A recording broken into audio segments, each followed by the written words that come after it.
বাজারে এসে গেল চালের বিকল্প।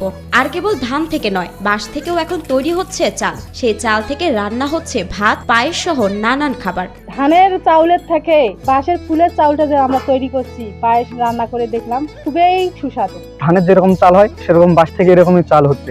ভাতের জন্য এক ধরনের চাল, আবার পোলাও বা পায়েসের জন্য থাকে ভিন্ন ধরনের চাল। এসবের দিন পেরিয়ে বাজারে এসেছে বাঁশের চাল।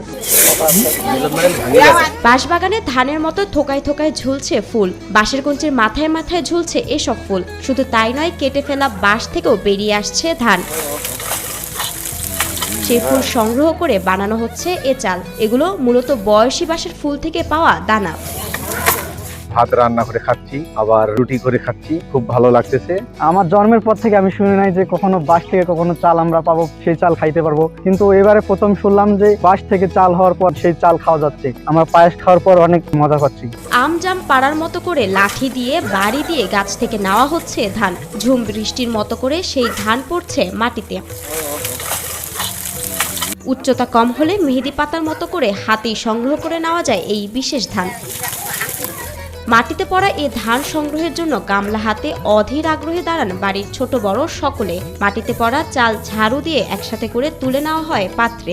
ধানের মাথায় চিমটি দিলে বের হয়ে আসে চাল।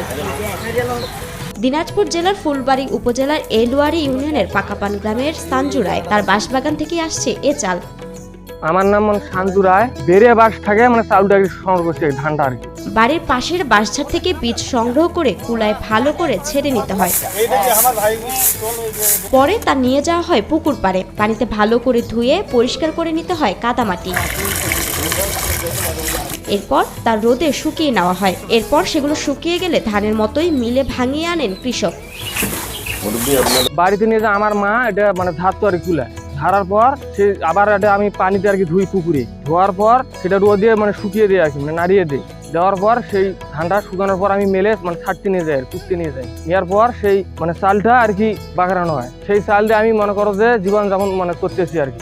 বাঁশের ধান থেকে চাল, আবার সেই চাল থেকে ভাত ও পায়েস খাওয়ার ধুম পড়েছে গ্রামে।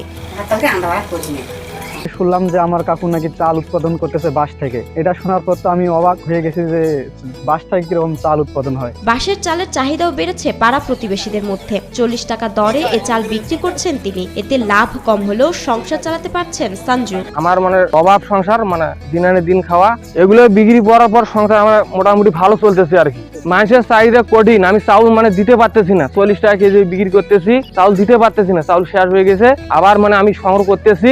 করার পর সেই চাউল আবার আমি সাফ করবো বা ধুবো বা শুকাবো, কুটাবো, তারপরে আমি ওনাকে আমি